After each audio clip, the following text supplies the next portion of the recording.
बकास्त भूमि निम्नलिखित में से किससे संबंधित शब्द है? देखिए, बकास्त भूमि उसे कहा जाता था जो काश्तकारों की भूमि थी, किंतु उस भूमि का टैक्स वो लोग भुगतान नहीं कर पाते थे और इस कारण यह भूमि जमींदारों को प्राप्त हो गई थी। ठीक है, अर्थात कर का भुगतान न कर पाने के कारण सरकार ने इस भूमि को छीन करके जमींदारों को दे दिया था। ठीक है, तो इसके विरुद्ध स्वामी सहजानंद जी जो थे, स्वामी सहजानंद, इन्होंने क्या किया था, एक आंदोलन किया था। ठीक है, बकास्त भूमि से बेदखल करने के विरुद्ध उन्होंने क्या किया था, आंदोलन प्रारंभ किया था। ठीक है, 1937 से 38 में स्वामी सहजानंद सरस्वती जी ने बकास्त आंदोलन का जो आयोजन किया था वो एक अहिंसक आंदोलन था। ठीक है, और इस आंदोलन के कारण बिहार काश्तकारी अधिनियम पारित हुआ। क्या कौन सा अधिनियम पारित हुआ? बिहार काश्तकारी एक्ट पारित हुआ। ठीक है,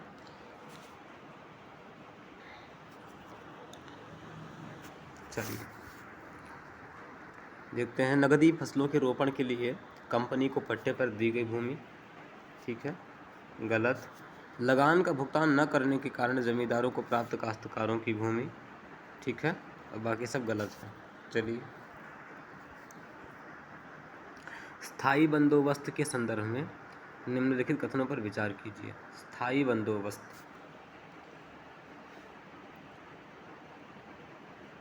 देखिए, जो अंग्रेज़ों की भू राजस्व नीति थी, उन्होंने 3 प्रकार की व्यवस्था को प्रचलित कर रखा था। ठीक है, एक तो जमींदारी,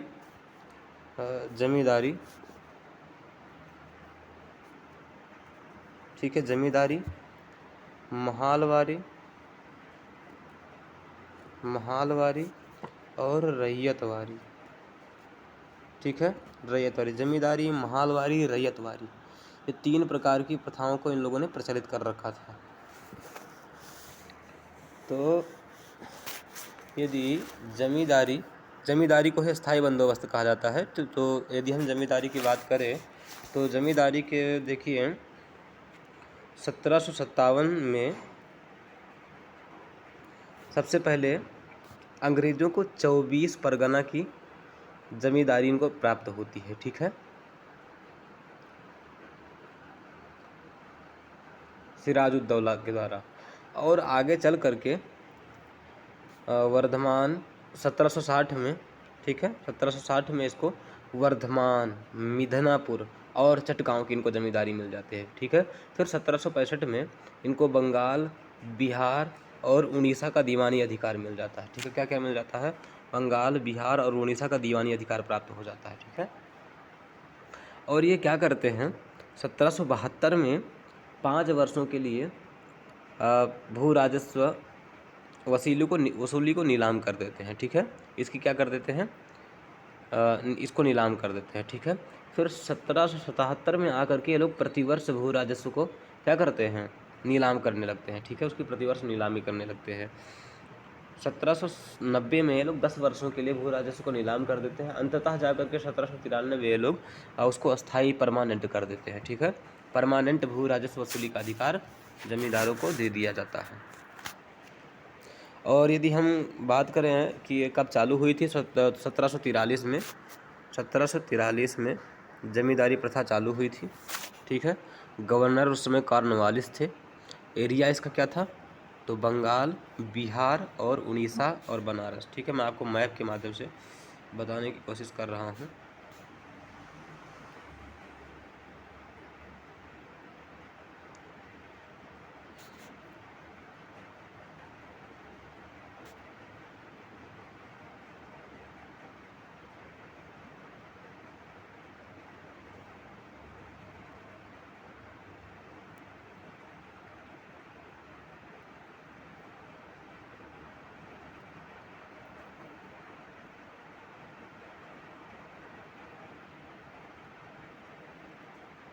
ठीक है, मान लीजिए अपना भारत है और ये जो एरिया है ना, ये एरिया, ठीक है, बंगाल, बिहार और उड़ीसा इसी के अंतर्गत आता था। ठीक है, बंगाल, बिहार और उड़ीसा इसी के अंतर्गत आता था, और यहाँ पर बनारस पड़ता है। ठीक है, तो बंगाल में, बिहार में और उड़ीसा और बनारस, इन 4 जगहों पर क्या लागू था? स्थायी बंदोबस्त लागू था। ठीक है, और ये जो जमींदारी प्रथा थी, इसकी यदि विशेषताओं की बात की जाए तो यहाँ पर क्या किया था, जो ज़मीन का मालिक जमींदारों को माना जाता था। ठीक है, जो ज़मीन हुआ करती थी, उस ज़मीन का मालिक उस समय जमींदारों को माना जाता था। ठीक है, ज़मीन जमींदार के मालिक हुआ करते थे, और मालिकाना हक जो था वह वंशानुगत तथा हस्तांतरणीय था। कैसा था? वंशानुगत तथा हस्तांतरणीय। जैसे कि अभी लागू है। ठीक है, जैसे आपके पिताजी की जो ज़मीन है वो आपको आगे चल करके मिल जाएगी। ठीक है, और जो मालिकाना हक था, उस मालिकाने हक के साथ यह भी शर्त थी कि समय पर राजस्व प्राप्त न करवाने पर जमींदारी छीन ली जाएगी। ठीक है, मतलब मालिकाना हक तो उनको दिया गया था, किंतु इसके साथ यह भी शर्त थी कि भैया आप हमेशा के लिए मालिक नहीं रहेंगे। जब तक आप हमें समय पर भू राजस्व दे रहे हैं तब तक आप मालिक रहेंगे, उसके बाद अगर समय पर नहीं दे रहे हैं तो छीन ली जाएगी। ठीक है, और जो कानून था, उसमें कानून में जमींदार व किसानों के बीच में कोई समझौते का प्रावधान नहीं किया गया था। मतलब समझौते का प्रावधान था लेकिन उसको लागू नहीं किया गया था। ठीक है, और राजस्व निर्धारण तो अपने मनमाने तरीके से लोग कर रहे थे। और इसके तहत क्या होता था, जो निर्धारित भू राजस्व था उसका 10/11वां हिस्सा जो होता था, ठीक है, वो 10वां हिस्सा क्या करते थे, मतलब 10 हिस्सा अंग्रेज ले लिया करते थे, और जो 11वां हिस्सा बचता था वो जमींदार लोग प्राप्त कर लेते थे। ठीक है, और स्थायी बंदोबस्त के अंतर्गत भू राजस्व की प्रकृति जो थी अस्थायी थी, और यहाँ पर प्राकृतिक आपदा या संकट में किसी प्रकार का भी राहत नहीं दिया जाता था। ठीक है, अब देखिए, यदि हम वही महालवारी की बात करें तो रैयतवारी और महालवारी। ठीक है, तो पहले रैयतवारी को देखते हैं। जो रैयतवारी है उसको लागू करने वाले कैप्टन रीड थे। ठीक है, कैप्टन रीड और थॉमस मुनरो। कौन थे? कैप्टन रीड और थॉमस मुनरो, इन लोगों ने प्रारंभ किया था। ठीक है, सबसे पहले इन्होंने 12 महल तमिलनाडु में लगाया था। ठीक है, और आगे चल करके 1820 में इन लोगों ने मद्रास में और मद्रास में थॉमस मुनरो और बॉम्बे में एलिफेंसरन द्वारा इसको लगा दिया गया था। ठीक है, और इसके एरिया की बात की जाए तो बॉम्बे में तो ये लागू ही था। ठीक है, बॉम्बे के साथ साथ ये मद्रास में भी लागू था, और असम के कुछ जगहों पर भी लागू हुआ था। ठीक है, बॉम्बे, मद्रास और असम, बॉम्बे, मद्रास, असम पर ये लागू था। ठीक है, वहीं यदि बात करें महालवारी की, तो महालवारी जो था इसमें सुझाव देने वाले हाल मैकेंजी थे। ठीक है, और इसको लागू किया गया था पश्चिम यूपी में। ठीक है, और पंजाब में। ये रहा आपका पंजाब और ये रही आपकी यूपी, मान लीजिए यही यूपी है। ठीक है, तो इधर इसमें क्या किया गया था, इसको लागू किया गया था। और आगे चल करके एक मार्टिन वर्ड नाम के व्यक्ति थे, उन्होंने इसको व्यवस्थित रूप से लागू कर दिया था। ठीक है, इसके एरिया की बात की जाए तो मध्य प्रदेश, उत्तर प्रदेश और पंजाब। चलिए देखते हैं, अगला क्वेश्चन देखते हैं।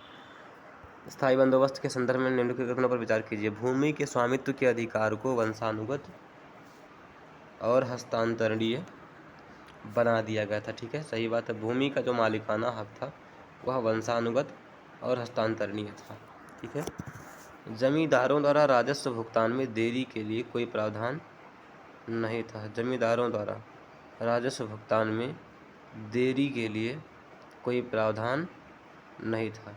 ठीक है, जमींदारों द्वारा राजस्व भुगतान में यदि देरी की जाती है तो क्या किया जाएगा, उनका जो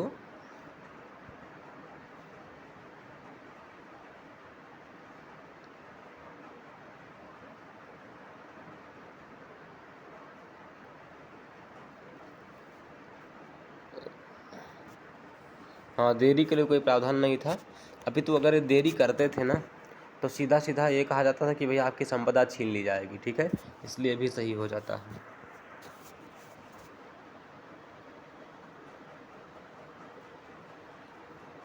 कृषि संबंधी उत्पादकता में सुधार के साथ साथ समय पर भू राजस्व की समीक्षा की जाती थी, ठीक है।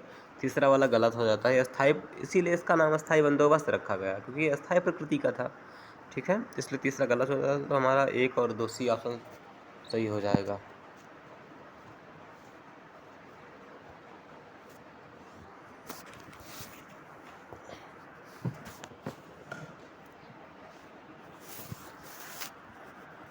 भारत में रेलवे के विकास के संदर्भ में निम्नलिखित में से कौन सा सही नहीं है? रेलवे का विकास, रेलवे के यदि विकास की बात की जाए, ठीक है, तो भारत में जो प्रथम रेलवे आया था, ठीक है, प्रथम रेलवे इंजन था, उस रेलवे इंजन को डिजाइन करने वाले व्यक्ति थे जॉर्ज स्टीफेंसन, ठीक है, स्टीफेंसन,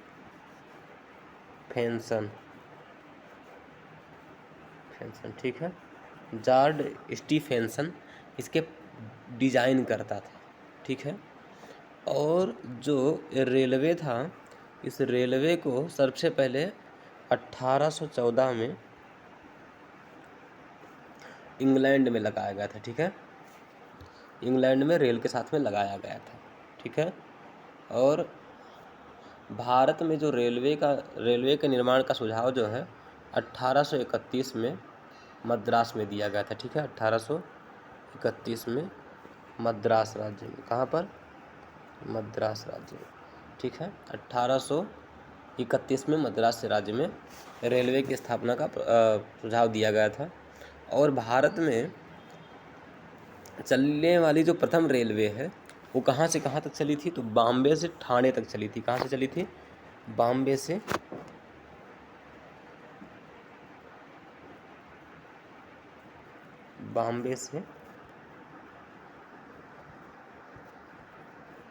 ठाणे तक, ठीक है। चलिए, बॉम्बे से ठाणे तक चलने वाली भारत की प्रथम रेलवे थी और यह लॉर्ड डलहौजी के समय में प्रारंभ की गई थी 1853 में।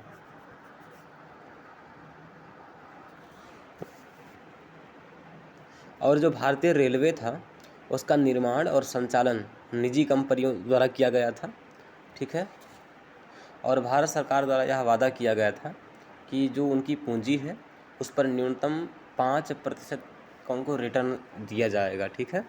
भारत मतलब इसको पूर्णतः तो निजी था ये, और भारत सरकार ने इस पर क्या किया था? वादा किया था कि 5% रिटर्न उनको दिया जाएगा, ठीक है। बाद में जो रेलवे था उसको एक राज्य उद्यम के रूप में स्थापित कर लिया गया और 1880 के पश्चात निजी उद्यम जो थे और जो राज्य की एजेंसियां थी, ठीक है, उनके मध्य रेलवे का निर्माण किया जाने लगा।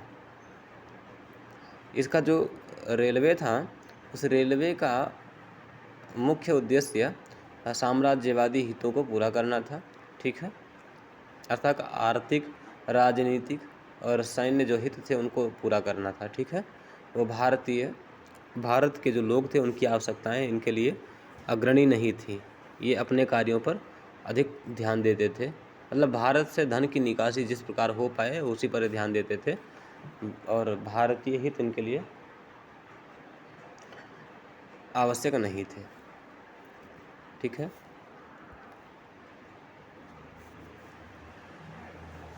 और ये जो रेलवे लाइन थी उस समय वो मुख्यतः निर्यात करने वाले जो बंदरगाह थे ना उनके साथ भीतरी क्षेत्र में भारत के कच्चे माल उत्पादक क्षेत्रों को जोड़ने के उद्देश्य से बिछाया गया था, जहाँ पर कच्चा माल पैदा होता था और जो बंदरगाह था, तो इन दोनों को जोड़ने के लिए रेलवे लाइन बिछाई गई थी, ठीक है।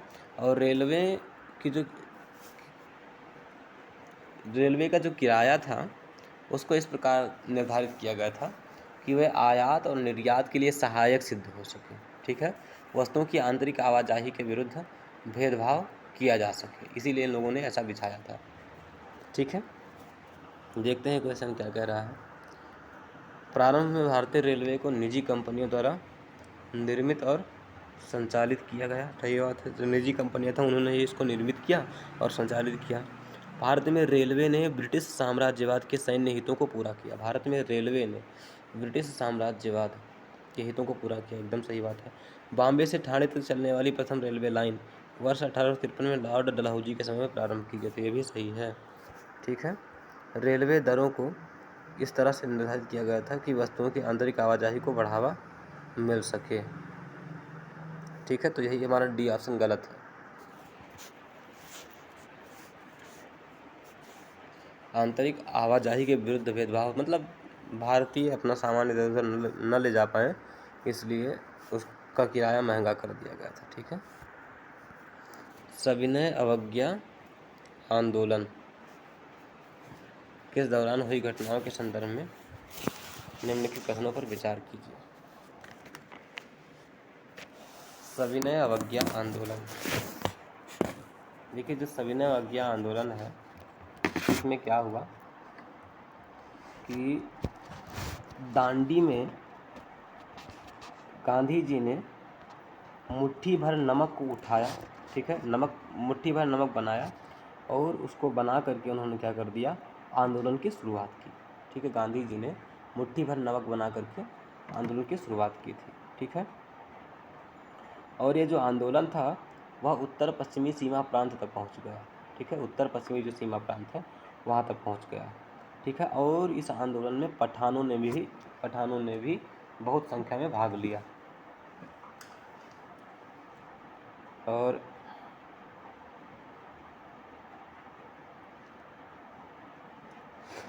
क्या हुआ कि एक खान अब्दुल्ला गफ्फार इन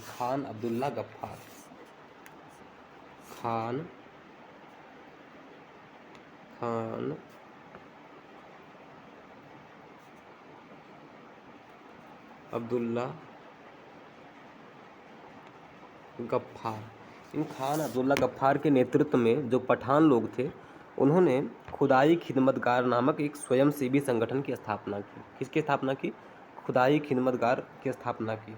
ठीक है, और सरोजिनी नायडू, इमाम साहब और मणिलाल, ठीक है, इनके नेतृत्व में लगभग 2000 आंदोलनकारियों ने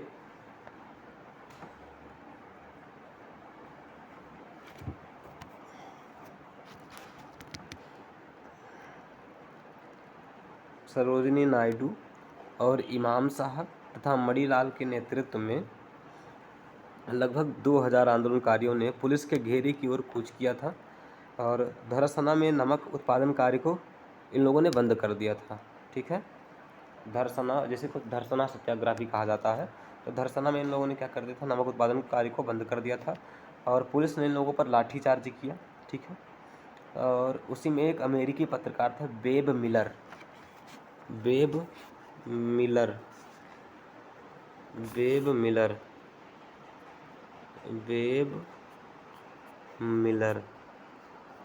ठीक है, अमेरिकी पत्रकार वेब मिलर ने ये जो घटना थी, ठीक है, उसको अंतर्राष्ट्रीय स्तर पर दिखाया था।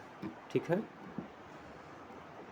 इसको क्या किया, अंतर्राष्ट्रीय स्तर पर इसको दिखाया था।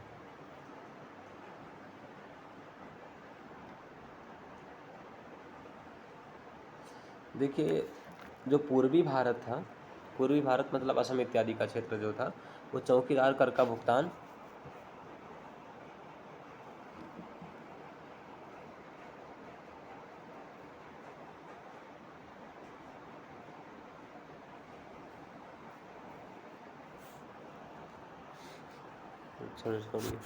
सविनय अवज्ञा आंदोलन के दौरान हुई घटनाओं के संदर्भ में महात्मा गांधी ने साबरमती में मुट्ठी भर नमक बनाकर सविनय अवज्ञा आंदोलन प्रारंभ किया। सही बात है।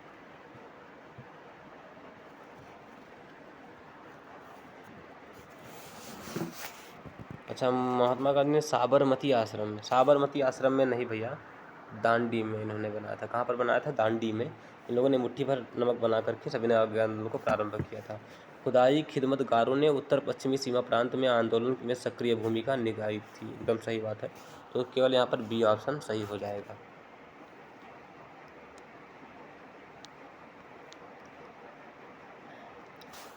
आइए टीपू सुल्तान जी के बारे में थोड़ा सा जानते हैं। टीपू सुल्तान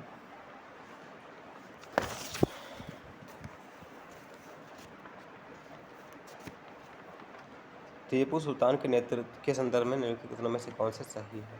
ठीक है, देखिए जो टीपू सुल्तान थे वो बहुत आधुनिक विचारों वाले शासक थे। ठीक है, उन्होंने क्या किया, जो आर्थिक इनका क्षेत्र था, ठीक है, उसमें इन्होंने क्या किया, जो मध्यस्थ होते थे, मान लीजिए कि जो कर वसूलना होता है, तो कर वसूलने में इन्होंने किसी मध्यस्थ को नहीं रखा, अपितु किसानों से कहा कि आप स्वयं आकर के प्रत्यक्ष हम लोगों से संपर्क कीजिए और आप कर दीजिए। ठीक है, तो इन लोगों ने मध्यस्थों को हटा करके किसानों से प्रत्यक्ष संपर्क स्थापित किया, जिसके कारण इनके आय में वृद्धि हुई। ठीक है, और इनकी दशा बेहतर हो गई। दशा बेहतर हो गई तो अब वाणिज्य व्यापार करेंगे। ठीक है, व्यापार करेंगे, व्यापार बहुत ज़्यादा चलने लगेगा तो इनको कोई व्यापारिक प्रतिनिधि की नियुक्ति करनी पड़ेगी। तो इन लोगों ने इन्होंने क्या किया, अरब में एक व्यापारिक प्रतिनिधि की इनके द्वारा नियुक्ति की गई थी। ठीक है, इन्होंने क्या किया, तुर्की और फ्रांस में व्यापारिक संपर्क स्थापित किया। ठीक है, और इनका मसाला के व्यापार पर एकाधिकार था। ठीक है, सैनिक क्षेत्र की यदि बात की जाए तो इन्होंने तोप और बंदूक कारखाना को स्थापित किया था। ठीक है, तोप कारखाना और बंदूक कारखाना को इन्होंने स्थापित किया था। फ्रांस की सहायता के द्वारा टीपू सुल्तान ने सेना का आधुनिकीकरण किया। ठीक है, जो फ्रांस है, फ्रांस की सहायता से टीपू सुल्तान ने सेना का आधुनिकीकरण किया था। ठीक है, आधुनिकीकरण मतलब यहाँ पर जो आधुनिक अस्त्र होते थे, अस्त्र शस्त्र और अनुशासन का प्रशिक्षण इन लोगों ने इनको दिया। इन्होंने डाक यार्ड की भी स्थापना की थी। ठीक है, डाक यार्ड की भी क्या थी, स्थापना की थी। और इनमें आधुनिक विचारों का बहुत ज़्यादा प्रभाव था। ठीक है, जैसे आधुनिक विचारों की यदि बात की जाए तो इन्होंने श्रीरंगपट्टनम में स्वतंत्रता की याद में एक वृक्ष लगाया था। ठीक है, श्रीरंगपट्टनम में इन्होंने स्वतंत्रता की याद में क्या लगाया था, एक वृक्ष लगाया था। और इन्होंने श्रृंगेरी मंदिर हेतु धनराशि भी आवंटित किया था। जो श्रृंगेरी मंदिर था, उस श्रृंगेरी मंदिर के लिए इन्होंने क्या किया था, उसकी मरम्मत के लिए इन्होंने धन का आवंटन भी किया था। और ये जैकोबिन क्लब के सदस्य भी थे। ठीक है, ये जैकोबिन क्लब के सदस्य भी बने थे। और इन्होंने विज्ञान प्रौद्योगिकी का संरक्षक भी कहा जाता था। ठीक है, और भारत में जो रॉकेट प्रौद्योगिकी है उसके खोजकर्ता का श्रेय इन्हीं को दिया जाता है। ठीक है, भारत में रॉकेट प्रौद्योगिकी के खोजकर्ता इन्हीं को माना जाता है, टीपू सुल्तान जी को। ठीक है,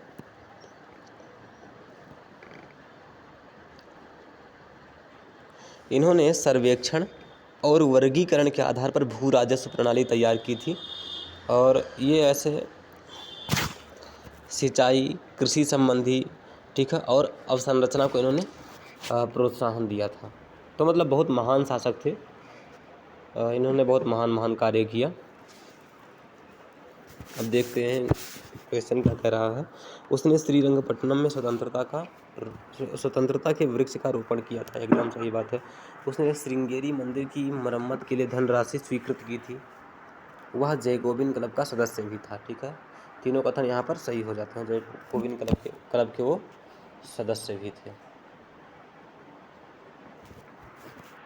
निम्नलिखित कथनों में से कौन सा 1946 में जिन्ना द्वारा आह्वान किए गए प्रत्यक्ष कार्यवाही दिवस के उद्देश्य का सही वर्णन करता है? जिन्ना ने क्या किया था, प्रत्यक्ष कार्यवाही दिवस का आह्वान किया था। ठीक है, प्रत्यक्ष कार्यवाही दिवस का आह्वान उन्होंने 16 अगस्त 1946 में किया था। उसके लिए मतलब प्रत्यक्ष कार्यवाही दिवस के लिए उन्होंने 16 अगस्त 1946 का दिन तय किया था। उसी दिन कलकत्ता में क्या हुआ, बहुत ज़्यादा खूनी संघर्ष शुरू हो गया, जो कि बंगाल, बिहार और संयुक्त प्रांत पंजाब आदि में फैल गई थी। ठीक है, देखते हैं क्या कहता है। कैबिनेट मिशन योजना की विफलता के बाद पाकिस्तान के लिए लीग की मांग को दबाना। बेबेल योजना की विफलता के बाद पाकिस्तान के लिए लीग की मांग को दबाना। आज़ाद हिंद बेबेल योजना की विफलता के बाद।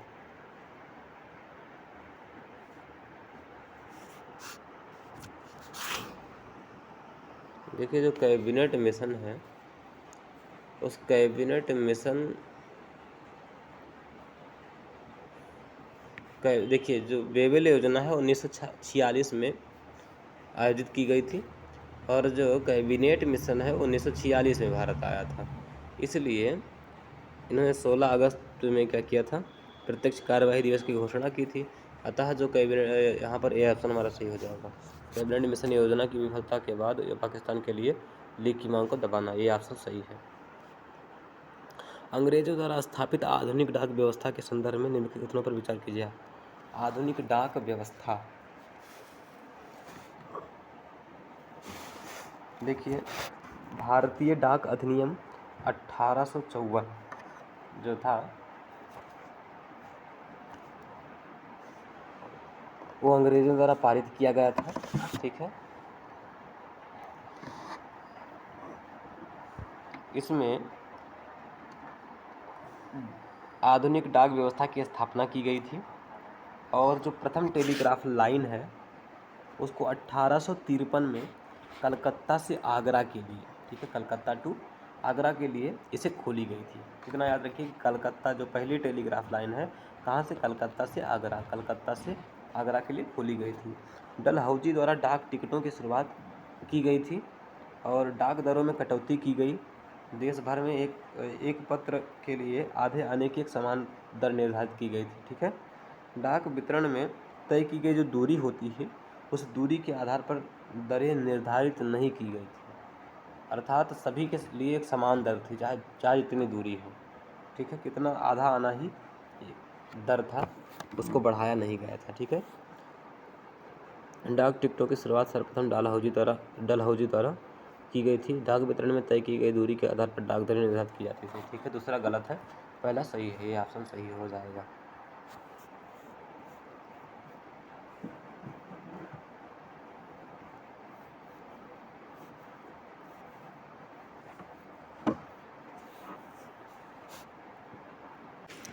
निम्नलिखित घटनाओं पर विचार कीजिए। अंतरिम सरकार का गठन, लॉर्ड वेबल द्वारा शिमला सम्मेलन, लॉर्ड माउंटबेटन को भारत का वायसराय नियुक्त करना, और अविभाजित भारत की संविधान सभा की प्रथम बैठक। देखिए इसमें यदि सबसे पहले बात की जाए कौन सा हुआ था, निम्नलिखित में से कौन सा उपरोक्त घटनाओं का सही कालानुक्रम है, ठीक है। तो सबसे पहले की यदि बात की जाए तो लॉर्ड वेबल द्वारा शिमला सम्मेलन है ना, वो आयोजित किया गया था, ठीक। कब आयोजित किया गया था, तो इसको 1945 में, ठीक है, 1945 में से 1945 में से आयोजित किया गया था, ठीक है। लॉर्ड वेबल ने जो जिस सम्मेलन को बुलाया उसे शिमला समझौता कहा जाता है, शिमला सम्मेलन कहा जाता है, सॉरी। और आगे चल करके 1946 में, ठीक है, सितंबर 1946 में अंतरिम सरकार का गठन किया गया, ठीक है। किसका गठन किया गया, अंतरिम सरकार का गठन किया गया था, ठीक है। फिर दिसंबर 1946 में ही संविधान सभा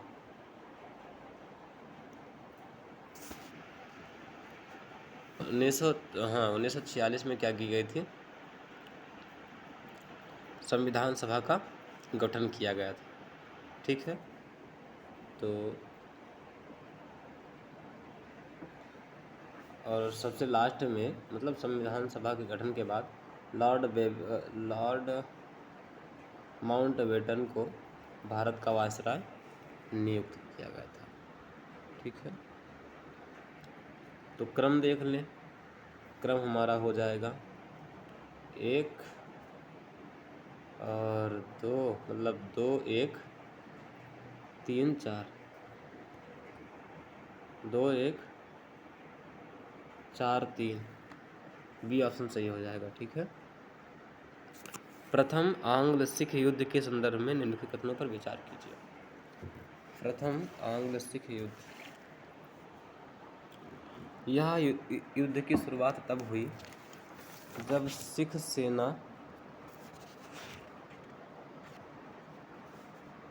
ने सतलुज नदी को पार किया।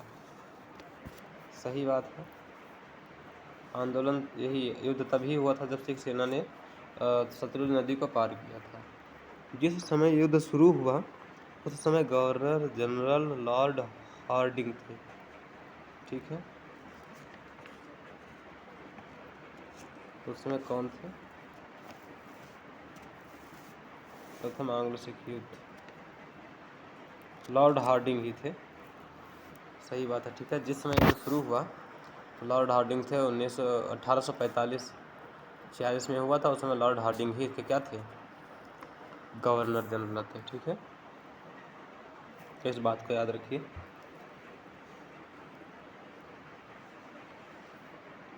दोनों कथन हमारे सही हो जाते हैं।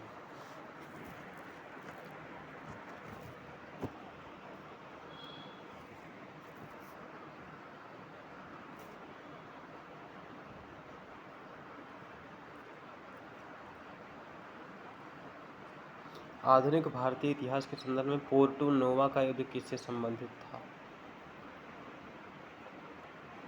पोर्टो नोवा का युद्ध,